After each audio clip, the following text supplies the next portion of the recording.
ప్రస్తుతం మనతో పాటు ఉన్నారు ఒమేగా హాస్పిటల్స్ ఎండి ఫౌండర్ డాక్టర్ మోహన్ వంశీ గారు. ఒకసారి డాక్టర్ గారితో మాట్లాడదాం. సార్ నమస్తే అండి. నమస్తే అండి. డాక్టర్ గారు ఒకటి చెప్పండి, ఏంటంటే జనరల్గా క్యాన్సర్ వచ్చినప్పుడు ఇలాంటి లక్షణాలు ఉంటాయి, లేకపోతే ఇలాంటి సిమ్టమ్స్ ఉంటాయి, లేకపోతే ఇలాంటి చేంజెస్ ఉంటాయి బాడీలో, ఈ పార్ట్లో ఉంటాయి, ఆ పార్ట్లో ఉంటాయి, అలా చెప్తూ ఉంటారు కదా. బట్ క్యాన్సర్స్లో రకరకాల క్యాన్సర్స్ ఉన్నాయి. ఏ క్యాన్సర్ వచ్చినా ఒకే రకమైన లక్షణాలు కనిపిస్తాయా, లేకపోతే క్యాన్సర్కి వేరే వేరే లక్షణాలు కనిపిస్తూ ఉంటాయా? జనరల్లీ క్యాన్సర్కి వేరే లక్షణాలు ఉంటాయండి. ఓహో. బట్ కొన్ని లక్షణాలు కామన్గా ఉంటాయి. అంటే ఏదైనా కూడా కొన్ని ఉండవచ్చు. అవి ఉంటే క్యాన్సర్ కావచ్చు అని అర్థం తప్ప అవి ఉంటే క్యాన్సర్ ఉందని కాదు. మోస్ట్ ఇంపార్టెంట్ థింగ్ ఆకలి తగ్గిపోవటం, లాస్ ఆఫ్ హెపటైట్, తినాలనిపించకపోవటం. ఫుడ్ ఉంటుంది, కొంచెం ఆకలిగానే ఉంటుంది, ఫుడ్ ప్లేట్ టేబుల్ దగ్గరికి వెళ్తారు, తినకుండా వెనక్కి వచ్చేస్తారు. డిస్టేస్ట్ ఫర్ ఫుడ్, ఎంతో ఇష్టమైన ఫుడ్ అది, కానీ తినబుద్ధి కావట్లేదు, తిన్న టేస్ట్ సరిగా తెలియడం లేదు. తర్వాత అన్ఎక్స్ప్లెయిన్డ్ వెయిట్ లాస్, అంటే చాలామంది వెయిట్ తగ్గుతుంటారు, కావాలని తగ్గుతుంటారు. వీరు మామూలుగా తింటున్నారు, మామూలుగా తన పని తను చేసుకుంటున్నారు, సేమ్ డైట్ తింటున్నారు, కానీ వెయిట్ తగ్గిపోతున్నారు. Very important warning signal of cancer. మూడోది లో grade fever, not high, 99.5, once in a day or twice a day fever వస్తుంటుంది, మెలేజ్ ఉంటుంది, ఒళ్ళని నొప్పులుగా ఉండటం, పని చేయాలనిపించకపోవటం, లాంగ్ టర్మ్, అంటే ఇమీడియట్ 4 రోజులు కాదు. మీకు నాకు కూడా వైరల్ ఫీవర్ వస్తే మెలేజ్ ఉంటుంది, మైల్డ్ వైరల్ ఫీవర్ వస్తే లో గ్రేడ్ ఫీవర్ ఉంటుంది. సో ఏమైనా రావచ్చు అది. అలా కాకుండా లాంగ్ టర్మ్, ఎక్కువ రోజులు, associated with weight loss, distaste for food, ఆకలి తగ్గిపోవటం, ఇవన్నీ కనుకుంటే క్యాన్సర్ కావచ్చు. ఓల్డెన్ డేస్లో 30-40 ఏళ్ల క్రితం ట్యూబర్క్లోసిస్కి ఇవే సిమ్టమ్స్ కనబడేవి. ఇప్పుడు ట్యూబర్క్లోసిస్ ఇండియాలో బాగా తగ్గిపోయింది. ఇప్పుడు ఈ సిమ్టమ్స్ అన్నీ కూడా ఎవరికైనా వస్తే క్యాన్సరే. ఇప్పటికీ కూడా చాలాసార్లు లంగ్లో ఒక షాడో కనపడినా, ఇలాంటి సిమ్టమ్స్ ఉన్నా చాలామంది ఓల్డ్ డాక్టర్స్ ఇంకా టీబీ మెడిసిన్స్ రాసేస్తుంటారు. 30-40 ఏళ్ల క్రితం లంగ్లో షాడో కనపడంగానే ముందు ఏటీటీ అంటే యాంటీ ట్యూబర్కులర్ ట్రీట్మెంట్ రాసేసేవాళ్ళు. ఇప్పుడు అలా కాదు, మనం కన్ఫర్మ్ చేసుకోవాలి. చాలాసార్లు ఇప్పటికీ కూడా నేను చూస్తుంటాను, పేషెంట్స్ టీబీకి ట్రీట్మెంట్ తీసుకోవటం, తగ్గకపోతే అప్పుడు 3 నెలల తర్వాత సిటీ స్కాన్ చేయటం, అందులో క్యాన్సర్ బయటపడటం, ఆ పార్టీకి ముదిరిపోవటం. సో ఇలా ఏ సిమ్టమ్ కూడా కన్ఫర్మేషన్ కావాలి మనకి. సో ఈ సిమ్టమ్స్ అన్నీ కూడా ఏ క్యాన్సర్లోనే ఉండొచ్చు. ఇన్ అడిషన్ టు దిస్, మనకు శరీరంలో ఏ పార్ట్లో అయితే క్యాన్సర్ వచ్చిందో ఆ పార్ట్ని బట్టి సిమ్టమ్స్ ఉంటాయి. ఉదాహరణకి బ్రెయిన్ క్యాన్సర్ అనుకోండి, హెడేక్, క్రమం తప్పకుండా హెడేక్ పెరుగుతూ ఉంటుంది, ఇంటెన్సిటీ పెరుగుతూ ఉంటుంది. ఎస్పెషల్లీ ఎర్లీ మార్నింగ్ హెడేక్, నిద్ర లేవగానే హెడేక్, లేకపోతే లేవటమే హెడేక్తో నిద్ర లేవటం, హెడేక్ వచ్చి పొద్దున్నే 4-5 గంటలకు మెలకు రావటం, అండ్ వర్సనింగ్ హెడేక్తో పాటు ఫిట్స్ రావటం, కళ్ళు తిరిగినట్టు ఉండటం, వామిటింగ్ రావటం, ప్రొజెక్టైల్ వామిటింగ్ సడన్గా, అంటే టైం కూడా ఇవ్వదు. మామూలుగా వామిటింగ్ సెన్సేషన్ ఉంటే తెలుస్తుంటుంది, వచ్చేస్తే అనుకున్నప్పుడు వాష్రూమ్కి వెళ్తాం, వామిటింగ్ చేసేస్తాం.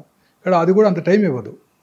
టక్కన హెడేక్, వామిటింగ్, ఫిట్స్, ఇది వెరీ ఇంపార్టెంట్, ఎస్పెషలీ నడి వయసులో 40s దాటాక ఇలాంటి సిమ్టమ్ ఉంటే definitely most likely brain cancer. అంటే బ్రెయిన్లోనే పుట్టుండవచ్చు, శరీరంలో ఇంకెక్కడైనా పుట్టి బ్రెయిన్కి పాకుండవచ్చు. That is very common. In fact 100 brain cancers, brain tumours చూస్తే 70 బయట నుంచి వచ్చినవే. అంటే దాన్ని ప్రైమరీ, సెకండరీ అంటాం. తర్వాత బ్రెయిన్లో వచ్చిన లొకేషన్ బట్టి సిమ్టమ్స్ మారిపోతాయి. మోటార్ కార్టెక్స్ అంటారు, పెరైటల్ ఏరియా, అక్కడ వచ్చినట్టయితే ఆపోజిట్ సైడ్ కాలో చెయ్యో వీక్ అవటం, పడిపోవటం, కాలు పడి పూర్తిగా పక్షవాతం రావటం.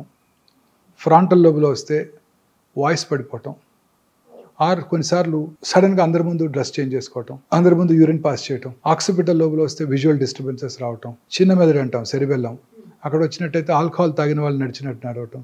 ఇవన్నీ కూడా సైట్ స్పెసిఫిక్ సిమ్టమ్స్, ఎక్కడ వచ్చిందో దాన్ని బట్టే ఉంటాయన్నమాట. ఓకే, ఇలా వచ్చిన లొకేషన్ బట్టి. అదే కొంచెం కిందకు వచ్చామనుకోండి, oral cavity cancers very common. South ఇండియాలో కామనెస్ట్ క్యాన్సర్ ఓరల్ క్యావిటీ క్యాన్సర్సే పురుషుల్లో. అంటే ఈ ఓరల్ క్యావిటీలో చాలా ఆర్గన్స్ ఉంటాయి, టంగు, బకల్ మ్యూకోజా, లిప్స్, అంగటి, palate, posterior part of the tongue, స్వరపేటిక, ఇవన్నీ కూడా oral cavity and hypopharyngeal cancers. Okay. Oral cavity cancer లక్షణాలు కనుక మీరు చూసినట్టయితే మానని పుండు, ఎరుపు తెలుపు మిళితమైన ప్యాచెస్ ఉండటం, నాలుక మీద కానీ ఎక్కడైనా కానీ రెడ్డిష్ ఆర్ వైటిష్ ప్యాచెస్ 2 కలిపి ఉండటం. తర్వాత మానని పుండు, బ్లీడింగ్ ఫ్రమ్ గమ్స్, పళ్ళు లూజ్ అయిపోవటం. పళ్ళు సడన్గా లూజ్ అయిపోయి డెంటిస్ట్ దగ్గరికి వెళ్తాం, పన్ను పీకేస్తాడు, లోపల క్యాన్సర్ ఉండొచ్చు. సివియర్ పెయిన్, మాటలో మార్పు రావటం, నాలుక క్యాన్సర్స్, నాలుక ఫిక్స్ అవుతుంది, మాట బండగా రావటం. అలాగే మాట్లాడిన తర్వాత కూడా కొంచెం సివియర్ పెయిన్ రావటం. ఓకే. తర్వాత feeling of foreign body sensation in the throat. మామూలుగా థ్రోట్లో ఫారెన్ బాడీ ఉందనుకోండి, మింగేస్తే లోపలికి వెళ్ళిపోద్ది, లేకపోతే బయటికి తీసేస్తాం. ఇక్కడ ట్యూమర్ ఉన్నప్పుడు మన human brain perceives this as a foreign body. So మింగినా కానీ ఫారిన్ బాడీ సెన్సేషన్ అలానే ఉంటుంది నాలుగు వెనకాల. That's a very important warning signal of posterior third, అంటే వెనకాల భాగం టంగులో క్యాన్సర్. వాయిస్లో మార్పు రావటం, స్వరం బొంగురు పోవటం, అలసిపోవటం, ఆయాసం రావటం, దగ్గినప్పుడు రక్తం పట్టడం, ఇవన్నీ కూడా స్వరపేటిక క్యాన్సర్ లక్షణాలు. మింగటానికి ఇబ్బందిగా ఉండటం, మింగుతున్నప్పుడు వాటర్ తాగాల్స్తే కానీ సాలిడ్ ఫుడ్ లోపలికి వెళ్ళకపోవటం, వర్సనింగ్ ప్రాబ్లం, ముందు సాలిడ్స్ మింగలేకపోయారు, తర్వాత లిక్విడ్స్ కూడా మింగలేకపోతున్నారు. ఇవన్నీ హైపోఫారింగ్స్, అంటే ఫారింగ్స్ వెనకాల భాగంలోను ఫారింగ్స్లోను, అలాగే అన్నవాహిక క్యాన్సర్ లక్షణాలు. ఇంకా గ్యాస్ట్రిక్ క్యాన్సర్ లక్షణాలకు వచ్చినట్టయితే పొట్టంతా గ్యాస్ ఉన్నట్టు ఉండటం, పొట్ట ఫుల్ అయిపోయినట్టు ఉండటం. ఒక వెరీ ఇంపార్టెంట్ వార్నింగ్ సిగ్నల్ ఏంటంటే కొంచెం ఫుడ్ తీసుకున్నా పొట్ట ఫుల్ అయిపోవటం. నార్మల్గా మీరు బ్రేక్ఫాస్ట్కి 4 ఇడ్లీలు తింటారు రోజు, ఇప్పుడు 2 తినగానే పొట్ట ఫుల్ అయిపోతుంది. You don't feel like eating, you feel full. Very important warning signal of gastric cancer అనమాట. సరే, కానీ ఈ విషయం కొంచెం ఏజ్ పెరిగిన కొద్దీ కూడా ఎప్టైట్ తగ్గుతూ ఉంటుంది కదా? ఎప్టైట్ తగ్గుతుంది, పొట్ట ఫుల్ అవటం వేరు, ఎప్టైట్ తగ్గటం వేరు. ఇవన్నీ జనరలైజ్ సిమ్టమ్స్. ఇవి ఉంటే క్యాన్సర్ ఉందని కాదు, అదే అర్థమైంది. మనం అర్థం చేసుకుంటాం. వామిటింగ్ రావటం, కడుపులో మంట రావటం, హార్ట్ బర్న్ రావటం, వామిటస్లో బ్లడ్ పట్టడం, మోషన్ బ్లాక్గా రావటం, స్టమక్లో బ్లీడ్ అయినా ఆ acid in the stomach would turn that pink colour blood into black colour, black motion రావటం, ఇవన్నీ కూడా గ్యాస్ట్రిక్ క్యాన్సర్ లక్షణాలు. సౌత్ ఇండియాలో gastric cancer is the commonest cancer. అసలు మెడ్రాస్ మెట్రోపాలిటన్ ట్యూమర్ రిజిస్ట్రీలో ప్రతి 1,00,000 మంది ప్రజలకి మోర్ దెన్ 15 గ్యాస్ట్రిక్ క్యాన్సర్ బారిన పడుతున్నారు ప్రతి సంవత్సరం కూడా. అలాగే ఊపిరితిత్తుల cancer, very common cancer. Lung cancer very common cancer నా ప్రపంచం అంతా కూడా ఇదే కామనెస్ట్ క్యాన్సర్. ప్రపంచం అంతా కూడా lung cancer is the commonest cancer. Mortality కూడా చాలా ఎక్కువ, 100కి 75 మంది చనిపోతారు. ఎందుకంటే లంగ్ క్యాన్సర్ జనరల్గా సిమ్టమ్స్ ఉండవు. ఎర్లీగా లంగ్ క్యాన్సర్లో సిమ్టమ్స్ ఉండవు, చాలాసార్లు అశ్రద్ధ చేస్తుంటారు. సిమ్టమ్స్ ఎలా ఉంటాయంటే మానని దగ్గు, ఓకే, దగ్గినప్పుడు కళ్ళి పట్టడం, ఆ ఫ్లెమ్లో రక్తం పట్టడం, లో గ్రేడ్ చెస్ట్ పెయిన్, స్వరం బొంగురిపోయినట్టు రావటం, ఆయాస పట్టడం, ఇవన్నీ లంగ్ క్యాన్సర్ లక్షణాలు. ఇవన్నీ కూడా లేట్ స్టేజెస్లోనే చూస్తాం. ఎర్లీ స్టేజ్లో అసలు ఏం లక్షణాలే ఉండకపోవచ్చు. Okay okay sir. చాలాసార్లు చూస్తుంటాం. నేను ఇవాళ కూడా చూశాను, patient 80-year-old man went to a corporate hospital with headache and vomiting. వెంటనే ఎంఆర్ఐ చేశారు, బ్రెయిన్లో ట్యూమర్ ఉందన్నారు, సర్జరీ చేశారు. ట్యూమర్ తీసి టెస్ట్కి పంపిస్తే లంగ్ క్యాన్సర్ అని వచ్చింది. బ్రెయిన్లో ట్యూమర్, లంగ్ క్యాన్సర్, లంగ్ నుంచి బ్రెయిన్కి పాకిపోయింది. ఇందాక అన్నాను కదా, commonest cancer in brain is secondaries. So లంగ్లో పుట్టింది బ్రెయిన్కి వెళ్ళిపోయింది. సో జనరల్గా న్యూరో సర్జన్ అప్పుడు బిజీగా ఉంటారు. ఆ పేషెంట్ సర్జరీ చేశారు, అది ఎక్స్రే చూస్తే ఎక్స్రేలో చిన్న లీషన్ ఉంది, పెట్ స్కాన్ చేస్తే పెద్ద లీషన్ కనపడుతుంది. సో ఇది సిమ్టమ్సే కలిగించలేదు, దగ్గు కూడా లేదు ఆయనకి, పెద్ద ఆయనకి. సో చాలా కామన్గా చూస్తాం ఇది. లంగ్ క్యాన్సర్, బోన్స్కి పాకటం, ఆ బోన్స్ ట్రివియల్ ఇంజరీ, చిన్న ఇంజరీతో బోన్ ఫ్రాక్చర్ అవటం, ఆర్థోపెడిషన్ దాన్ని ఫిక్స్ చేయడానికి రెడీ అవటం, ఫిక్స్ చేస్తున్నప్పుడు అక్కడేదో అబ్నార్మల్ టిష్యూ కనపడితే దాన్ని టెస్ట్కి పంపటం, లంగ్ క్యాన్సర్ అని తెలుస్తుంది. So generally these cancers are asymptomatic. చివరి స్టేజ్లో కానీ సిమ్టమ్స్ కలిగించవు. అలాగే colon cancer, very common cancer in urban India. మోషన్లో బ్లడ్ పట్టడం అందరికీ ఉంటుంది, చాలామందికి ఉంటుంది. పైల్స్ ఉన్నా మోషన్లో బ్లడ్ పడుతుంది, అందరూ ఆ సిమ్టమ్ని అశ్రద్ధ చేస్తారు. ఇప్పుడు లో డోసేజ్ సిటీ స్కాన్స్ అందుబాటులోకి వచ్చాయి. క్రానిక్ స్మోకర్స్ ఎస్పెషల్లీ 20 years కనుక తాగినట్టయితే వాళ్ళు 6 నెలలకు ఒకసారి లో డోస్ సిటీ స్కాన్ చేయించుకున్నట్టయితే క్యాన్సర్ అవటాన్ని ముందుగా పట్టుకోవచ్చు. అవునా సార్? లంగ్ క్యాన్సర్కి ఎస్పెషల్లీ. సో ఈ కోలన్ క్యాన్సర్ చాలా సార్లు చూస్తుంటాం, చాలామంది లేట్ స్టేజ్లో వస్తుంటారు, ఈ మోషన్లో బ్లడ్ అశ్రద్ధ చేస్తుంటారు. సో కోలన్ క్యాన్సర్ లక్షణాలు, లెఫ్ట్ సైడ్ కోలన్ క్యాన్సర్ అయితే ఇలా బ్లడ్ పట్టడం, లూజ్ మోషన్స్ అవటం, కాన్స్టిపేషన్ రావటం, alternating constipation and loose motions, very important symptom. తర్వాత స్టూల్ క్యాలిబర్ తగ్గటం, ఇంత లావుగా ఉంటుంది స్టూల్ అనుకోండి, క్యాలిబర్ తగ్గిపోయి సన్న పెన్సిల్ లాగా వస్తుంది అనుకోండి, warning signal of colon rectal cancer.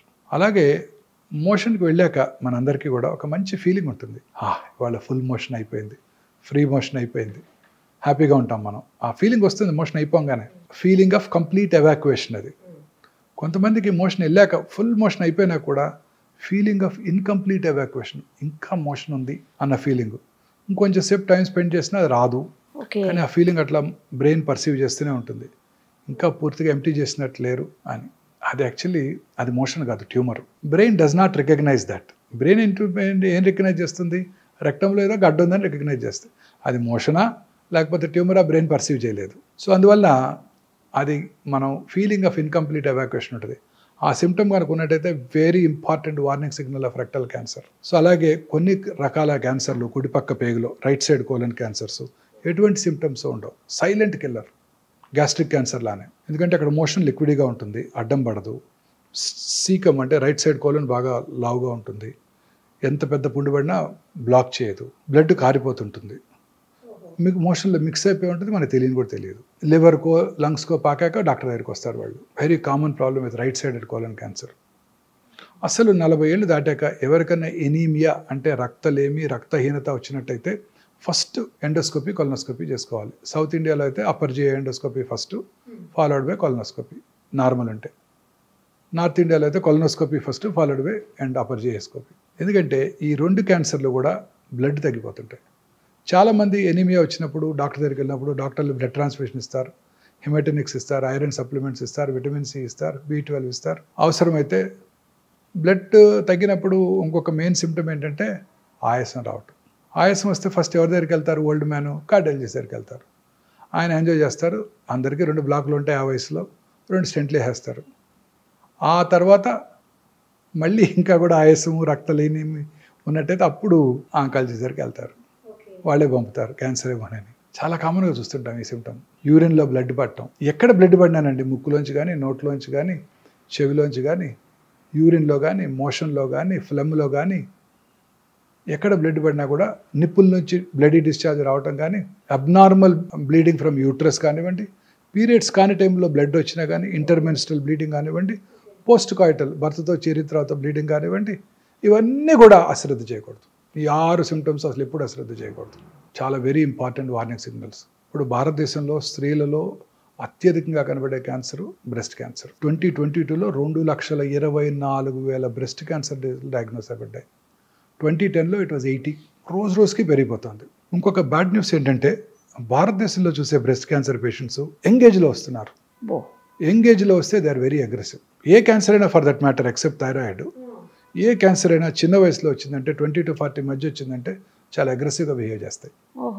Lump రావటం బ్రెస్ట్లో, బ్రెస్ట్ యొక్క సైజులో మార్పు రావటం, కన్సిస్టెన్సీ అంటే గట్టి మార్పు రావటం, గట్టి పట్టడం, స్కిన్ ముడతలు పడినట్టు ఉండటం, స్కిన్ ఎలా స్ట్రెచ్ అయ్యి షైనీగా ఉండటం, స్కిన్ మీద నరాలు ఉబ్బి ఉండినట్టు ఉండటం, స్కిన్ మీద అల్సరేషన్ ఏర్పడటం, నిప్పుల నుంచి బ్లడీ డిశ్చార్జ్, నిప్పుల ఏరియాలో కాంప్లెక్స్ మీద పుండు పట్టడం, సంకలో గడ్డలు రావటం, నిప్పుల యొక్క లొకేషన్ అంటే లెవెల్ ఆఫ్ బోత్ నిప్పుల్స్ మారటం, ఒకటి పైకి వెళ్ళటం ఒకటి కిందకి రావటం, ఇవన్నీ కూడా బ్రెస్ట్ క్యాన్సర్ లక్షణాలు.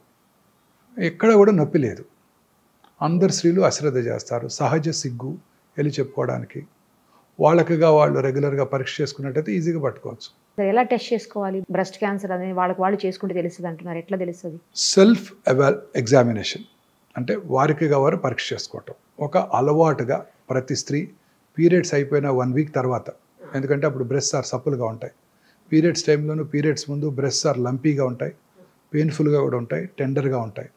ఆ టైంలో కాకుండా పీరియడ్స్ అయిపోయిన తర్వాత, పీరియడ్ ఆగిపోయిన తర్వాత ఆ నెలకి 1 వారం తర్వాత వారికిగా వారు స్నానం చేస్తున్నప్పుడు కూర్చొని రూమ్కి వచ్చాక పడుకొని కుడి చేత్తో ఎడమ చెస్టు, ఎడమ చేత్తో కుడి చెస్టు సిస్టమేటిక్గా సెంటర్ నుంచి పెరిఫెరిక్ కానీ పైనుంచి కిందకి కానీ సిస్టమేటిక్గా ఫ్లాట్ ఆఫ్ ద హ్యాండ్తో ఎగ్జామిన్ చేసుకోవాలి.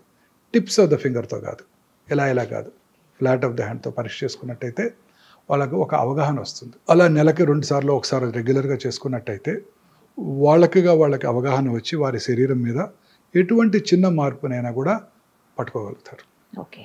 ప్రతి స్త్రీ 20 years తర్వాత రెగ్యులర్గా ఒక అలవాటు చేసుకుని తర్వాతే రెగ్యులర్గా కనుక చేసుకున్నట్టయితే క్యాన్సర్ రావడాన్ని మనకు డాక్టర్ కన్నా ముందుగా వారే పసిగడతారు. గర్భసంచి క్యాన్సర్ కామనెస్ట్ క్యాన్సర్. పీరియడ్స్ కాని టైంలో బ్లడ్ పట్టడం, intermenstrual bleeding, post coital bleeding, low grade lower abdominal pain, white discharge, ఇవన్నీ ప్రతి స్త్రీ చూస్తూనే ఉంటారు. నొప్పి కలిగించో అశ్రద్ధ చేస్తారు. బట్ ఈ గర్భసంచి cancer is especially seen in people belonging to lower socio economic strata, poorer sections of the society. ఎందుకంటే వాళ్ళలో సరి అయిన అవగాహన లేకపోవటం, హైజీన్ మీద, మెన్స్ట్రల్ పీరియడ్స్ టైంలో సరి అయిన హైజీన్ మెయింటైన్ చేయకపోతే హ్యూమన్ పాపిలోమేటస్ వైరస్ HPV వైరస్ ఎక్కువగా వ్యాప్తి చెంది ఈ క్యాన్సర్లు వస్తుంటాయి. ఈ HPV virus is a very smart virus, smarter than corona. అబ్బో. అదేం చేస్తుందంటే ఇంట్రాసెల్యులర్ సెల్ లోపల ఉంటుంది, సెల్ బయటకు రాదు. తద్వారా సెల్ లోపలే ఉంటే మన ఇమ్యూన్ మెకానిజమ్స్ దాన్ని పట్టుకోలేవు. సో దానికి ఇమ్యూనిటీ డెవలప్ అవ్వదు. కరోనా మీకు ఒకసారి వస్తే ఇమ్యూనిటీ డెవలప్ అయిపోతుంది, రెండోసారి వస్తే అంత సివియర్గా ఉండదు. దీని అలా కాదు, లోపలే ఉంటుంది, ఇమ్యూనిటీ రాదు, రిపీటెడ్ ఇన్ఫెక్షన్స్, క్యాన్సర్ వచ్చేస్తుంది. అందుకే ప్రతి స్త్రీ కూడా వ్యాక్సిన్ తీసుకోవాలి. 20 ఏళ్ళకు ముందే 10-12 ఏళ్ల వయసులోనే వ్యాక్సిన్ కనుక తీసుకున్నట్టయితే 3 డోసెస్ ఈ గర్భసంచి ముఖద్వార క్యాన్సర్ వాళ్ళకి ఎప్పటికీ రాదు. మొన్ననే బడ్జెట్ అనౌన్స్ చేశారు నిర్మలా సీతారామన్ గారు. ఈ సంవత్సరం నుంచే వ్యాక్సిన్ ఇస్తామని ఫ్రీగా ఇండియాలో మ్యానుఫ్యాక్చర్ చేస్తామని ఓటాన్ అకౌంట్ బడ్జెట్లో చెప్పారు, మొన్న బడ్జెట్లో చెప్పలేదు. మరి చెప్పారేమో మనం చూడలేదేమో తెలియదు, పూర్తి డిస్క్రిప్షన్ చూస్తే తప్ప మనం చెప్పలేము. సో ఇండియాలో తయారు చేస్తున్నారు కాబట్టి మోర్ ఎకనామికల్ అయిపోతుంది, ప్రజలందరికీ కూడా తీసుకురాగలిగితే. కానీ చిన్న ఏజ్లోనే అంటున్నారు, చిన్న ఏజ్లోనే, తర్వాత పనికి రావాలి. పెళ్ళైన వాళ్ళు కూడా తీసుకోవచ్చు, బట్ ముందుగా వాళ్ళు టెస్ట్ చేసుకుని జబ్బు లేదని చూసుకొని వ్యాక్సిన్ వేసుకున్నాక 6 నెలలు ప్రెగ్నెన్సీ రాకూడదు. 45 ఏళ్ళ వరకు తీసుకోవచ్చు, but best time is 10 to 12 years. అసలు వైరల్ ఇన్ఫెక్షన్ రాకముందే కనుక తీసేసుకుంటే సరిపోద్ది. ఇంకా చాలా క్లినికల్ ట్రయల్స్ కూడా జరుగుతున్నాయి. అసలు జబ్బు ఇచ్చేది బాయ్సే, అంతే, మెన్నే ఇచ్చేది. సో మెన్కే ముందు ఇచ్చేస్తే అది చేస్తున్నారు. క్లినికల్ ట్రయల్స్ జరుగుతున్నాయి దాని ఎఫికసీ మీద. ఫ్యూచర్లో అది కూడా వస్తుంది. మెన్లో కూడా ఓరల్ క్యాన్సర్స్కి మైకల్ డగ్లస్ చెప్పారు కదా, famous movie artist, Hollywood, oral క్యాన్సర్స్కి రావడానికి కూడా అబ్రాడ్లో HPV virus is the most commonest cause. మనకి tobacco usage, gutka usage, smokeless tobacco and smoking tobacco is the risk factor, most important risk factor మనకి. So అలాగే పుట్టుమచ్చల్లో వచ్చే క్యాన్సర్స్, మెలనోమా అంటాం. పుట్టుమచ్చ సైజు పెరిగినా, కలర్ మారినా, పుండుబడినా, ఫ్లేక్స్గా ఊడిపోతున్నా, బ్లడీ డిశ్చార్జ్ ఉన్నా అవి క్యాన్సర్గా మారుతున్న లక్షణాలు అనమాట. ఈ పుట్టుమచ్చ క్యాన్సర్స్ వెరీ డేంజరస్ అండి, చాలా అగ్రెసివ్గా పాకుతుంటాయి. ఇలా వచ్చిన లొకేషన్ బట్టి మన క్యాన్సర్స్ లక్షణాలు ఉంటాయన్నమాట. సార్ చెప్పండి, ఇప్పుడు ఒక హెరిడిటరీగా వచ్చేటువంటి క్యాన్సర్స్ ఉంటాయి కొంతమందికి అలా కాకుండా కేవలం వాళ్ళ హ్యాబిట్స్ తోటి, ఫుడ్ హ్యాబిట్స్, లేదంటే డ్రంకన్ కండిషన్స్, బాగా ఆల్కహాలిక్, లేదంటే స్మోకింగ్, ఇలాంటి వాటితోటి వచ్చే క్యాన్సర్స్ ఉంటాయి. మరి ఇలాంటివి కూడా హెరిడిటరీ క్యాన్సర్స్గా మారే అవకాశం ఉంటుందా, అలా ఏముండదా? అంటే cancer is not hereditary, first మీరు తెలుసుకోవాలి. అది ఒక 6 రకాల క్యాన్సర్స్: బ్రెస్ట్, ఓవరీ, థైరాయిడ్, ప్రాస్టేటు, కోలను, ప్యాంక్రియాస్. ఇవి కనుక దగ్గర బంధువుల్లో ఉన్నట్టయితే, అంటే అక్క చెల్లెలకి, అన్నదమ్ములకి, తల్లిదండ్రులకు ఉన్నట్టయితే, ఫస్ట్ డిగ్రీ రిలేటివ్స్లో వాళ్ళకి ఈ క్యాన్సర్ వచ్చే అవకాశాలు సాధారణ ప్రజానీకం కంటే కొంచెం ఎక్కువ. అంతే తప్ప వాళ్ళకి వస్తేనే కాదు. కొన్ని జన్యుపరమైన కారణాల వల్ల క్యాన్సర్స్ వస్తాయి. Most important BRCA1, BRCA2, famous personality, Hollywood movie heroine Angelina Jolie. తల్లిగారికి ట్రిపుల్-నెగటివ్ బ్రెస్ట్ క్యాన్సర్ వస్తే వారు ఈ BRCA1, BRCA2 టెస్ట్ చేయించుకొని 2011లోనే వారు bilateral mastectomy, subcutaneous mastectomy, implant place చేసుకున్నారు. అలాగే బైలాటరల్ ఊఫరెక్టమీ కూడా చేయించుకున్నారు. 2 ఓవరీస్ కూడా తీయించేసుకున్నారు. Hereditary breast ovarian cancer syndrome అంటారు దీన్ని.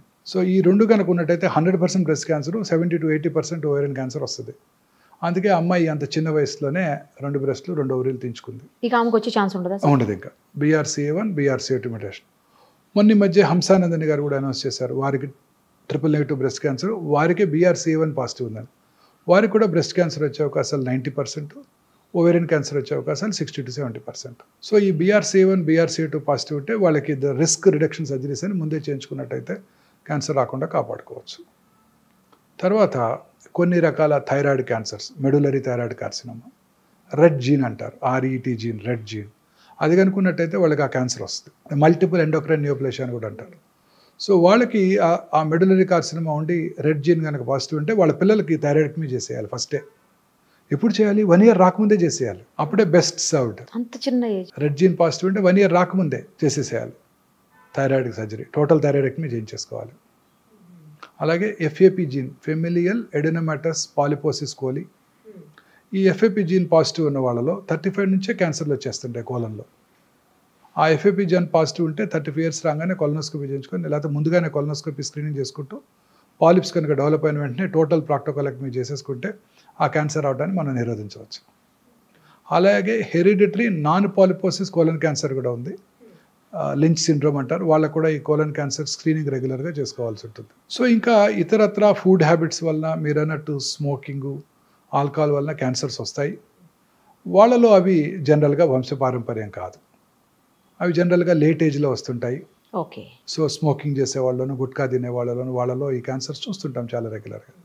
అది వంశపారంపర్యం కాదు. సార్ ఇప్పుడు ఒకసారి స్మోకింగ్ చేసి 10 ఏళ్ళు 15 ఏళ్ళు 20 ఏళ్ళు స్మోకింగ్ చేసి ఆపేసి 20 ఏళ్ల తర్వాత కూడా వచ్చే అవకాశం ఉంటుందా? 20 ఏళ్ళు ఏంటంటే 50 ఏళ్ళ తర్వాత కూడా వచ్చే అవకాశం ఉంటుంది. ఆ పాపం అలానే వెనకాలే వెంటబడుతూనే ఉంటుంది. చాలా మంది అంటారు నేను స్మోకర్ అంటే కాదు పో అంటారు. అదే ఎప్పుడు చాలా చేసండి 50 ఏళ్ళు ఏంటండి ఆపేసి అంటారు. 50 ఏళ్ళు కాదు 60 ఏళ్ళు అయినా ఆ పాపం వెనకాలే వెంటాడుతుందండి. స్మోక్ చేసిన 6 సెకండ్స్లో 400 to 500 క్యాన్సర్ కారక సబ్స్టెన్సెస్, కార్సినోజెన్స్ బ్లడ్లోకి వచ్చి బాడీ అంతా బ్రెయిన్ నుంచి కింద వరకు ఎక్కడైనా క్యాన్సర్ కలిగించవచ్చు.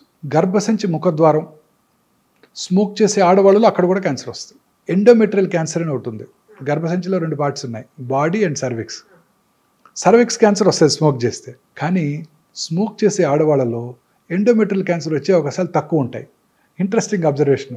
ఇండియాలో స్మోక్ చేయరు కదా, మా లేడీస్ చేయరు, చాలా తక్కువ వేళ్ళ మీద లెక్క పెట్టచ్చు. అమెరికాలో వాళ్ళు ఎక్కువ చేస్తారు, మగవాళ్ళ కంటే ఎక్కువ స్మోక్ చేస్తున్నారు, వాళ్ళు పోటీగా చేస్తున్నారు. వాళ్ళలో సర్విక్స్ క్యాన్సర్ వచ్చే అవకాశాలు ఉంటాయి, బట్ ఎండోమెట్రియల్ క్యాన్సర్ తగ్గిపోద్దంట. Very interesting epidemiological data. First time in America ఈ స్మోకింగ్ వల్ల వచ్చే lung cancer incidence first time తగ్గింది. గత 100 ఏళ్ళుగా లంగ్ క్యాన్సర్ ఇన్సిడెన్స్ పెరుగుతూనే ఉంది. పాస్ట్ 2 ఇయర్స్గా వాళ్ళు చేసిన క్యాంపెయిన్స్ వల్ల కానివ్వండి, అవేర్నెస్ వల్ల కానివ్వండి, స్మోకింగ్ తగ్గిపోతుంది. ఇండియాలో కూడా బాగా తగ్గిపోయింది స్మోకింగ్. చాలా తగ్గిందండి స్మోకింగ్, బాగా తగ్గిపోయింది. ప్రజెంట్ జనరేషన్ పెద్దగా స్మోక్ చేయట్లేదండి. సార్ వీటన్నిటికీ అసలు స్క్రీనింగ్ అనేది ఇంపార్టెంట్ కదా? చాలా ఇంపార్టెంట్. ఎలా అసలు అంటే ఎలా తెలుస్తుంది, ఎప్పుడు చేయించుకోవాలి, ఎలా చేయించుకోవాలి? అన్ని క్యాన్సర్స్కి స్క్రీనింగ్ లేదండి. కొన్ని కామన్ క్యాన్సర్స్, ఉదాహరణకి గర్భసంచి ముఖద్వార క్యాన్సర్, దాన్ని అసలు ప్రివెంటే చేయవచ్చు. నేను చెప్పిన ఇందాక వైరస్ వ్యాక్సిన్ తీసుకోవడం ద్వారా, దాన్ని ప్రైమరీ ప్రివెన్షన్ అంటాం. సెకండరీ ప్రివెన్షన్ కూడా ఉంది దానికి. గర్భసంచి క్యాన్సర్ రావడానికి ముందే లాంగ్ ప్రీ క్యాన్సరస్ ఫేజ్ ఉంటుందండి. అంటే క్యాన్సర్ అవడానికి ఒక 5-6 ఏళ్ల ముందే పట్టుకోవచ్చు, ఇది అశ్రద్ధ చేస్తే క్యాన్సర్గా మారుతుందని, చిన్న పాప్స్మియర్ టెస్ట్ చేసుకోవడం ద్వారా. సో అలాంటి ప్రీ క్యాన్సరస్ ఫేజ్లో కనుక్కుంటే ఆ గర్భసంచి తీసేస్తే వాళ్ళకి ఇంకా క్యాన్సర్ రాదు. దీన్ని సెకండరీ ప్రివెన్షన్ అంటాం. అలాగే గర్భసంచి క్యాన్సర్ వచ్చిందో లేదో తెలుసుకోవడానికి simple test Pap smear, liquid based Pap smear అంటారు. ప్రతి సెక్షువల్లీ యాక్టివ్గా అయినాక, అంటే పెళ్ళైనాక ఫస్ట్ 1 year సంవత్సరానికి ఒకసారి, 3 ఏళ్ళ తర్వాత నుంచి 2-3 ఏళ్ళకి ఒకసారి పాప్స్మియర్ చేయించుకోవడం ద్వారా మనం ఈ క్యాన్సర్ రావడాన్ని ముందుగా పసిగట్టవచ్చు. మన ఇండియన్ ఉమెన్ అయితే ఎస్పెషలీ కోస్టల్ ఆంధ్రప్రదేశ్, తమిళనాడు, ఒరిస్సాల్లో ఈ క్యాన్సర్ ఇన్సిడెన్స్ చాలా ఎక్కువ. కారణం ఏంటంటే పావర్టీ, రెండోది హైజీనిక్ ప్రాక్టీసెస్ మీద అవగాహన లేకపోవటం, మూడోది తేమ కలిగిన వాతావరణంలో ఈ వైరస్ ఎక్కువగా వ్యాప్తి చెందుతుంది. అక్కడ హ్యూమిడిటీ ఎక్కువ ఉంటుంది కదండి సముద్ర తీరంలో, వాళ్ళలో ఈ వైరస్ ఎక్కువగా వ్యాప్తి చెంది క్యాన్సర్ ఎక్కువ వస్తుంది. వాళ్ళు సంవత్సరానికి ఒకసారి పాప్స్మియర్ టెస్ట్ చేసుకోవడం ద్వారా క్యాన్సర్ రావడానికి ముందుగా పసిగట్టవచ్చు. సో ఎర్లీగా పట్టుకుంటే క్యూర్ అయిపోతుంది. Okay sir. ఇది first. Second breast cancer. Breast క్యాన్సర్కి 3 ఆర్మ్స్ ఉన్నాయి. ఒకటి సెల్ఫ్ ఎగ్జామినేషన్, ఇందాక మనం డిస్కస్ చేసాం. రెండోది మ్యామోగ్రఫీ పరీక్ష. చాలా మందికి అపోహలు ఉన్నాయి, మ్యామోగ్రఫీ పరీక్ష చేయించుకుంటే దాంట్లో రేడియేషన్ ఎక్స్పోజర్ ఉంటుంది, బాగా గట్టిగా నొక్కేస్తారు బ్రెస్ట్ని, చాలా పెయిన్ఫుల్గా ఉంటుంది. ఇవన్నీ కూడా అపోహలు మాత్రమే. ఇప్పుడు కొత్తగా వచ్చిన డిజిటల్ మ్యామోగ్రామ్స్తో రేడియేషన్ ఎక్స్పోజర్ బాగా తగ్గిపోయింది, కంప్రెషన్ కూడా పెద్దగా ఉండదు. 3D డిజిటల్ మ్యామోగ్రఫీలో అయితే అసలు కంప్రెస్ చేయకుండానే మనం రేడియోగ్రామ్ తీసుకోవడానికి అవకాశం ఉంది. ప్లస్ జనరల్గా మ్యామోగ్రామ్ చేయించుకోవటం కూడా పీరియడ్స్, ఆ నెల పీరియడ్స్ అయిపోయిన తర్వాత 1 వారం తర్వాత చేయించుకుంటే పెయిన్ పెద్దగా ఉండదు. సో మ్యామోగ్రఫీ పరీక్ష బేస్ లైన్ 30, 35, 40, ఆ తర్వాత 2-3 ఏళ్ళకి ఒకసారి 50 వరకు, 50 నుంచి 65 మాత్రం సంవత్సరానికి ఒకసారి మ్యామోగ్రఫీ చేయించుకోవడం ద్వారా ఖచ్చితంగా పట్టుకోవచ్చు. స్కార్డ్ బ్రెస్ట్ అంటే బ్రెస్ట్ లంపెక్టమీలో కనుక చేస్తున్నట్టయితే ఇంతకుముందు, అప్పుడు మ్యామోగ్రఫీ పెద్ద యూస్ఫుల్గా ఉండదు. చాలామంది ఇంప్లాంట్స్ పెట్టుకుంటుంటారు, వాళ్ళలో కూడా మ్యామోగ్రఫీ యూస్ఫుల్గా ఉండదు. వాళ్ళకి ఎంఆర్ మ్యామోగ్రఫీ చేయాల్సి ఉంటుంది, మ్యాగ్నెటిక్ రెజొనెన్స్ మ్యామోగ్రామ్. ఇప్పుడు కొత్తగా పెట్ ఎంఆర్ మ్యామోగ్రామ్ కూడా అందుబాటులోకి వచ్చింది. PET MR mammogram first time ఇండియాలో హైదరాబాద్లోనే అందుబాటులోకి వచ్చింది. మన దగ్గర ఉందండి. పెట్ ఎంఆర్ మ్యామోగ్రామ్ చేసుకోవడం ద్వారా ఆ క్యాన్సర్ని చాలా ఎర్లీగా ఐడెంటిఫై చేయవచ్చు. ఎంఆర్ మ్యామోగ్రామ్లో మ్యామోగ్రఫీలో ఉన్న రేడియేషన్ ఎక్స్పోజర్ కూడా ఉండదు, and MRI is no radiation కదా. ఇది కూడా స్క్రీనింగ్ పనిచేస్తుంది. అది చేయించుకుంటే ఎక్కువ కొంచెం గ్యాప్ తీసుకోవచ్చా నెక్స్ట్ దానికి? అలానే లేదండి, టైంకి చేసుకోవాల్సిందే. ఆ ఫేమస్ ఎగ్జాంపుల్ మార్టినా నవరతులవా, ప్రతి ఇయర్ జనవరిలో చేసుకుంటుంది, unmarried lady. So she doesn't have children. So వాళ్ళకి రిస్క్ ఎక్కువ. పిల్లలు లేని వాళ్ళకి, లేట్గా ఫస్ట్ చైల్డ్ పుట్టిన వాళ్ళకి, family history of breast cancer ఉన్న వాళ్ళకి, ఒక సైడ్ బ్రెస్ట్ క్యాన్సర్ వచ్చి ఉంటే రెండో సైడ్ వచ్చే అవకాశాలు ఎక్కువగా ఉంటాయి. మూడోది వయసు పెరిగే కొలది. ఇవన్నీ బ్రెస్ట్ క్యాన్సర్ రిస్క్ ఫ్యాక్టర్స్. జనవరికి అమ్మాయి మ్యామోగ్రామ్ చేయించుకునేది. సో సడన్గా జనవరి బదులు మేలో చేయించుకున్నారు, వచ్చేసింది చిన్న లంపు. అప్పుడు she was a commentator for French open. అప్పుడు సో సర్జరీ చేయించుకొని she was giving commentary for the French open tennis. So అందుకని టైంకి చేయించుకోవాలి, సంవత్సరానికి ఒకసారి 50 దాటాక. ఎస్పెషల్లీ రిస్క్ ఫ్యాక్టర్స్ ఉన్న స్త్రీలు, ఒబీస్ ఉమెను, స్మోక్ చేసే ఉమెను, ఆల్కహాల్ తాగే ఉమెను, వీళ్ళందరికీ రిస్క్ ఎక్కువ అండి. ఒబిసిటీతో అన్ని క్యాన్సర్స్ ఎక్కువైపోతాయి. రాత్రిపూట మనం ప్రశాంతంగా 7ంటికో 8ంటికో భోజనం చేసేసి 9ంటికి అలా పడుకొని నిద్రపోతే పొద్దున్నే ఒక చక్కటి ఎర్లీ మార్నింగ్ 1 o'clock 2 o'clock ఒక హార్మోన్ ఉత్పత్తి అవుతుంది. ఆ hormone has a strong anti cancer properties. So ఈ రాత్రిపూట పనిచేసే పురుషుల్లోనూ స్త్రీలలో ముఖ్యంగా బ్రెస్ట్, కోలను, ఓవేరియన్ క్యాన్సర్, పురుషుల్లో అన్ని రకాల క్యాన్సర్లు, ప్రాస్టేట్ క్యాన్సర్తో సహా అన్నీ వచ్చేస్తాయి వాళ్ళకి. ఆ యాంటీ క్యాన్సర్ హార్మోన్ ఉత్పత్తి ఆగిపోతుంది. మీరు కూడా రాత్రి లేటుగా పడుకొని, నేనైనా రాత్రిపూట లేటుగా పడుకునే ముందు ఒక అరగంట టీవీ చుట్టం అన్ని ఛానల్స్, తర్వాత మళ్ళీ బెడ్ ఎక్కాక కూడా డార్క్లో మళ్ళీ ఆ blue screen, mobile screen, WhatsApp messages answer చేయటం, వీటిలో ఆ హార్మోన్ ఉత్పత్తి తగ్గిపోతుంది, క్యాన్సర్ వచ్చే అవకాశాలు ఎక్కువగా ఉంటాయి. ఇన్ఫ్యాక్ట్ డార్క్లో పడుకోవడం బెటర్ అండి. పడుకోవడం బెటర్. బెడ్ లైట్ ఉండకూడదు అసలు. ఒకవేళ బెడ్ లైట్ లేకపోతే మీకు బాగా భయంగా ఉంటుంది, నిద్ర పట్టదు అనుకుంటే చిన్న రెడ్ కలర్ లైట్ పెట్టుకోండి. రెడ్ కలర్ లైట్, లేదంటే అవతల రూమ్లో వేసి ఇక్కడ పడుకోవటమే, అంతే. ఏ కలర్ అయినా ఇలాగనే చేస్తే మీకు హార్మోన్ ఉత్పత్తి ఎక్కువ ఉంటుంది, మెలటోనిన్ హార్మోన్.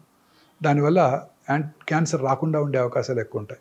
ఇప్పుడు మన దైనందిన జీవితంలో వచ్చే మార్పులేండి క్యాన్సర్ అవడానికి కారణాలు. సో అప్రాక్సిమేట్లీ 22 years బ్యాక్ నేను బసవతారక హాస్పిటల్ డైరెక్టర్గా జాయిన్ అయిన రోజు హైదరాబాద్లో ఒక్కటే ప్రైవేట్ క్యాన్సర్ హాస్పిటల్, 45 మంది పేషెంట్లు. ఇవాళ 22 ఏళ్ల తర్వాత 45 క్యాన్సర్ హాస్పిటల్స్ ఉన్నాయి 2 తెలుగు రాష్ట్రాల్లో.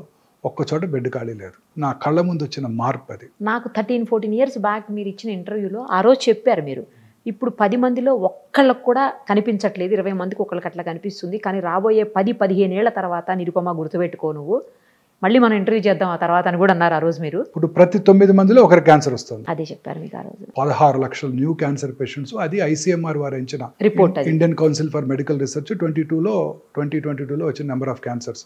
అది ఎంతవరకు కరెక్ట్ అని చెప్పలేం. సరే, ఈ క్యాన్సర్స్ అన్నిటికీ కూడా ఇట్లాంటి స్క్రీనింగ్లు లేకపోతే మామూలు ఇలాంటివి కాకుండా బ్లడ్ టెస్టులతో తెలియదా? వచ్చేస్తాయండి, నియర్ ఫ్యూచర్లో వచ్చేస్తుంది. గ్రేల్ అనే కంపెనీ గ్యాలరీ అనే టెస్ట్ని లాంచ్ చేసిందండి. ఓకే. ఇప్పుడు కోలన్కి వచ్చింది ఒకటి, చాలా ఎక్స్పెన్సివ్, $1000. ఈ న్యూ టెస్ట్ వచ్చేసేది జస్ట్ సింపుల్ ఒక 5 ml బ్లడ్తో 50 క్యాన్సర్ డయాగ్నోస్ చేసేస్తుంది రావటాన్ని, గ్యాలరీ. బట్ ఆ test is going to be very useful ma'am. అవునా sir? Very useful ma'am. Blood టెస్ట్తోనే 50 క్యాన్సర్లు పట్టేయచ్చు. ఏది అనేది కూడా తెలిసిపోతుంది, ఏ క్యాన్సర్ అనేది. ఇప్పుడు కూడా వచ్చేసిందండి, లిక్విడ్ బయాప్సీ వచ్చేసింది. ఇప్పుడు కూడా పేషెంట్ దగ్గర మీరు ప్రతి పేషెంట్ బయాప్సీ చేయక్కర్లా. ఇప్పుడు చాలా మందిలో అపోహ ఉందండి, బయాప్సీ చేస్తే క్యాన్సర్ పెరిగిపోద్ది, ఏంటి నీటిని పెట్టి కూర్చుతావా, క్యాన్సర్ తేనె తుట్టుని కదిలిస్తే అట్ట పాకిపోద్ది. ఇప్పుడు కూడా ఒక డాక్టర్ ఆర్గ్యూ చేస్తాను నాతో వచ్చే ముందు. ఆమె నాందేడ్లో డాక్టరు, పెద్ద లార్జ్ రిట్రోపెరిటోనియల్ ట్యూమర్, బయాప్సీ వద్దంటది. మా డాక్టర్ చెప్పాడు, అంతా వద్దు, వాళ్ళ డాక్టర్ చెప్పాడు ఊరికే, అది అలా మీరు రప్చర్ చేస్తే రప్చర్ అయిపోద్దంట, అందులో వాటర్ కూడా ఉందంట, వాటర్లో కలిసిపోయి బాడీ అంతా వెళ్ళిపోద్దంట ఆర్గ్యూ చేస్తున్నారు. అదంతా అపోహ మాత్రమే. బయాప్సీ చేయడం వల్ల క్యాన్సర్ పెరగదు. అలాంటి వాళ్ళకి liquid biopsy 10 ml blood draw చేసి పంపితే సర్క్యులేటింగ్ ట్యూమర్ సెల్స్ అని మన బ్లడ్లో ఉంటాయండి. తెలిసిపోద్ది. కానీ ఇంకా పూర్తిగా అందుబాటులోకి రాలేదా? వచ్చేసింది. ఇప్పుడు చేసేసాం మా పేషెంట్కి లిక్విడ్ బయాప్సీ. అదేంటండి, లిక్విడ్ బయాప్సీ చేసి అందులో సర్క్యులేటింగ్ ట్యూమర్ సెల్స్ని ఐడెంటిఫై చేసి ఆ ట్యూమర్ సెల్స్ని ల్యాబ్లో గ్రో చేసి ఇన్విట్రో అది ఏ రకమైన యాంటీ క్యాన్సర్ డ్రగ్కు లొంగుతుందో చెప్పే ఫెసిలిటీస్ వచ్చేసాయి. దీనిని ఆంకోనామిక్స్ టెస్టింగ్ అంటారు. మన దగ్గర ఉంది. ఇంకా అదే బ్లడ్లో సర్క్యులేటింగ్ ట్యూమర్ ఫ్రీ DNA ఉంటుంది. ఆ DNAని నెక్స్ట్ జనరేషన్ సీక్వెన్సింగ్ చేసి ఏ రకమైన జన్యుపరమైన మ్యూటేషన్ వల్ల ఈ క్యాన్సర్ వచ్చిందో తెలుసుకునే ఫెసిలిటీ కూడా వచ్చేసింది. అంటే ఇప్పుడు సైంటిస్ట్ బిలీవ్ దాన్ని ఫౌండేషన్ 1 టెస్ట్ అంటారు. మన బాడీలో అబౌట్ 2000 ప్రోటాన్ కోడింగ్ జీన్స్ ఉంటాయి. జెనోమిక్ మ్యాపింగ్ అయిపోయింది, Watson and Crick Nobel prize కూడా వచ్చింది. Equally good number of non proton coding jeans కూడా ఉంటాయి. ఈ ప్రోటాన్ కోడింగ్ జీన్స్లో ఒక 500 to 600 ఆంకోజీన్స్ అంటే క్యాన్సర్ కారక జన్యువుల్ని సైంటిస్టులు ఐడెంటిఫై చేశారు. ఈ క్యాన్సర్ కారక ఈ 500-600 క్యాన్సర్ కారక జన్యువుల్లోనే మ్యూటేషన్ వల్ల క్యాన్సర్ వస్తుంది కూడా అని సైంటిస్టులు గట్టిగా నమ్ముతున్నారు. మ్యూటేషన్ అంటే ఏదో జన్యుపరమైనదిగా, అంటే తల్లిదండ్రుల నుంచి వచ్చిన దగ్గర కాదు, ఇతరత్ర కారణాలు, స్మోకింగ్ వల్ల మ్యూటేషన్ రావచ్చు, పెస్టిసైడ్ వల్ల మ్యూటేషన్ రావచ్చు, పొల్యూషన్ వల్ల మ్యూటేషన్ రావచ్చు, మానసిక ఆందోళన వల్ల మ్యూటేషన్ రావచ్చు. ఆ మ్యూటేషన్ వల్లే క్యాన్సర్ వస్తుంది అని సైంటిస్టులు ఇప్పుడు గట్టిగా నమ్ముతున్నారు. ఈ 10 ml బ్లడ్లోంచే సర్క్యులేటింగ్ ట్యూమర్ సెల్స్ని ఐడెంటిఫై చేసి ఆ ట్యూమర్ సెల్స్ని ల్యాబ్కు పంపించి ఏ రకమైన యాంటీ క్యాన్సర్ డ్రగ్కు లొంగుతుందో తెలుసుకోవచ్చు. అలాగనే ఇదే బ్లడ్లో సర్క్యులేటింగ్ ట్యూమర్ ఫ్రీ డిఎన్ఏ ఉంటుంది. ఆ డిఎన్ఏని మనం ఈ ఎన్జిఎస్ చేసుకొని ఏ రకమైన జన్యుపరమైన మ్యూటేషన్ వల్ల ఈ క్యాన్సర్ వచ్చిందో తెలుసుకొని ఆ జన్యుపరమైన మ్యూటేషన్ని టార్గెట్ చేసే మెడిసిన్ ఉందా లేదా చూసి ఆ మెడిసిన్ ఇచ్చేస్తే అది కూడా క్యూర్ అయిపోవడానికి అవకాశం ఉంది. అంత అడ్వాన్సెస్ ఇప్పుడు మనకి అందుబాటులోకి వచ్చేసాయి. సో ఈ జన్యుపరమైన మ్యూటేషన్ రావడానికి గల కారణం పెస్టిసైడ్స్ కావచ్చు, పొల్యూషన్ కావచ్చు, ఆల్కహాల్ కావచ్చు, స్మోకింగ్ కావచ్చు, ఆ హార్మోనల్ ఇన్ఫ్లుయెన్స్ కావచ్చు, వైరల్ ఇన్ఫెక్షన్ హ్యూమన్ పాపిలోమాటస్ వైరస్ కావచ్చు, హెపటైటిస్ బి వైరస్ కావచ్చు, వీటన్నిటి వల్ల ఈ మ్యూటేషన్ రావచ్చు. అన్నిటికన్నా మోస్ట్ ఇంపార్టెంట్ నేను నమ్మేది ఏంటంటే ఇన్ని 30 సంవత్సరాలు experience general surgery, oncology surgery practice చేసిన తర్వాత అన్నిటికన్నా మోస్ట్ ఇంపార్టెంట్ కాదు మానసిక ఆందోళన. మానసిక ఆందోళన వల్లే ఈ మ్యూటేషన్స్ వస్తున్నాయి, ఈ క్యాన్సర్లు పెరిగిపోతున్నాయి. ఇలా ఈ మానసిక ఆందోళన వలన అన్ని రకాల జబ్బులు వస్తున్నాయని నేను గట్టిగా నమ్ముతున్నాను మేడం. 30 ఏళ్ళు ఆంకాలజీ ప్రాక్టీస్ చేశాక అన్ని రకాల జబ్బులకి, కరోనా కానివ్వండి, కరోనరీ ఆర్టరీ డిసీజ్ కానివ్వండి, సెరిబ్రోవాస్కులర్ యాక్సిడెంట్ కానివ్వండి, క్యాన్సర్ కానివ్వండి, క్యాన్సర్ కూడా అన్నీ కూడా ఈ మానసిక ఆందోళన వల్ల. మనసు ప్రశాంతంగా సంతోషంగా ఉండాలి. చాలా పర్ఫెక్ట్ చెప్పారు సార్. ఫైనల్లీ ఒక్కటి చెప్పండి, మీరు చాలా బిజీ ఉన్నారు, ఈ ఒక్కటే, ఇంకా ఎక్కువ క్వశ్చన్స్ అడగను సార్. అన్ని రకాల జబ్బులకి ముందే వ్యాక్సిన్స్ వస్తున్నాయి, రకరకాల ప్రివెన్షన్స్ వస్తున్నాయి, ఎందుకు క్యాన్సర్కి రావట్లేదు? క్యాన్సర్కి కాజ్ అండ్ ఎఫెక్ట్ లేదు కదా, ఇంకా తెలియదు కదా. ఇప్పుడు సర్వైకల్ క్యాన్సర్ కనుక్కున్నారు, హ్యూమన్ పాపిలోమాటస్ వైరస్ ఇన్ఫెక్షన్ వస్తే క్యాన్సర్ వస్తుంది, దానికి వ్యాక్సిన్ కనుక్కున్నారు. మిగతా క్యాన్సర్స్కి ఇంకా కాజ్ తెలియదు కదా. We presume it is to be some mutation. మరి దానికే కనుక్కోవచ్చుగా. ఇంకా టైం పడుతుంది. ఆ మ్యూటేషన్ ఇంకా చాలా కష్టం. ఇప్పుడు ఈ మధ్య ఈ హైపోథసిస్ అంతా వచ్చింది, ఈ మధ్య వచ్చేస్తుంది. కొన్నాళ్ళు మ్యూటేషన్ కనుక్కుంటారు, ఆ మ్యూటేషన్ మందులు కూడా కనుక్కుంటారు, ప్రాబ్లం ఉండదు మనకి. నెక్స్ట్ 10 yearsలో రావచ్చా సార్ అప్రాక్సిమేట్లీ? చెప్పలేమండి, వచ్చేస్తుంది క్యాన్సర్ ఖచ్చితంగా. ఈ మ్యూటేషన్స్ కానీ మందులు వచ్చేస్తాయండి. ఇప్పుడు అంతా కూడా ఇమ్యూనోథెరపీయే కదండి. అన్ని రకాల క్యాన్సర్స్కి మన ఓన్ ఇమ్యూనిటీని పెంచే డ్రగ్సే కదా. ఇప్పుడు మన బాడీలో టీ సెల్స్ అని ఉంటాయి, హ్యూమన్ టీ సెల్స్. చిన్నప్పుడు మన కరోనా టైంలో గుర్తుందా, నాకు ఎన్ని యాంటీబాడీస్ ఉన్నాయి, నాకు టీ సెల్ మీడియేట్ ఇమ్యూనిటీ ఎక్కువ ఉంది. T cells are the killer cells. శరీరంలోకి వచ్చే క్యాన్సర్ సెల్ని, కరోనా వైరస్ని, ఇతర బ్యాక్టీరియాని, అన్నిటిని, ఫారిన్ పార్టికల్ ఏదైనా ట్రాన్స్ప్లాంటెడ్ కిడ్నీని కూడా చంపేస్తుంది. అందుకే ట్రాన్స్ప్లాంటేషన్ చేయించుకున్న వాళ్ళకి ఇమ్యూనోసప్రెసివ్ థెరపీ పెడతారు. ఓకే. క్యాన్సర్ సెల్స్ ఎంత స్మార్ట్ అంటే ఈ కిల్లర్ టీ సెల్స్ని మాస్క్ చేస్తాయి, బ్లాక్ చేస్తాయి. ఇమ్యూనోథెరపీ ఏం చేస్తుందంటే వాటిని అన్మాస్క్ చేస్తుంది. తద్వారా క్యాన్సర్ సెల్ని ఆ టీ సెల్ గుర్తించి చంపేస్తుంది. సో ఫ్యూచర్ ఆఫ్ ఆంకాలజీ ఇలానే ఉండిపోతుంది. అందుకే మీరంతా కూడా 50 లక్షలకు ఇన్సూర్ చేసుకోవాలి, 5 లక్షలు 10 లక్షలకు కాదు, సరిపోదు. ఇవన్నీ పేటెంటెడ్ మాలిక్యూల్స్, ఇంపోర్టెడ్ మాలిక్యూల్స్. ఇప్పుడు కొలెస్ట్రాల్ తగ్గడానికి వచ్చే మోనోక్లోనల్ యాంటీబాడీ కూడా నెలకు 3 లక్షలు అంట. అబ్బా. సో ఫ్యూచర్ అంతా ఏ మెడిసిన్స్ రాబోతున్నాయి, అవన్నీ పేటెంటెడ్ మాలిక్యూల్స్. ఇండియాలో అందుబాటులోకి రావడానికి 10-15 ఏళ్ళు పడుతుంది. అప్పటి వరకు ఇంపోర్ట్ చేసుకోవాలి, చాలా ఎక్స్పెన్సివ్. ఆ తర్వాత తగ్గుతుందా సార్? ఆ తర్వాత తగ్గిపోతాయి. ఇండియాలో తయారు చేస్తే ఏదైనా చీప్ అయిపోద్ది కదా. మన సిప్లా వాళ్ళు వీళ్ళు ఊరికే చేసి పట్టుకొచ్చేస్తారు టక్కన. కాపీ కొట్టడంలో మనం ఇచ్చిన వాళ్ళు ఎవరు లేరు కదా. Perfect sir. Thank you sir. Thank you so much. నమస్తే అండి.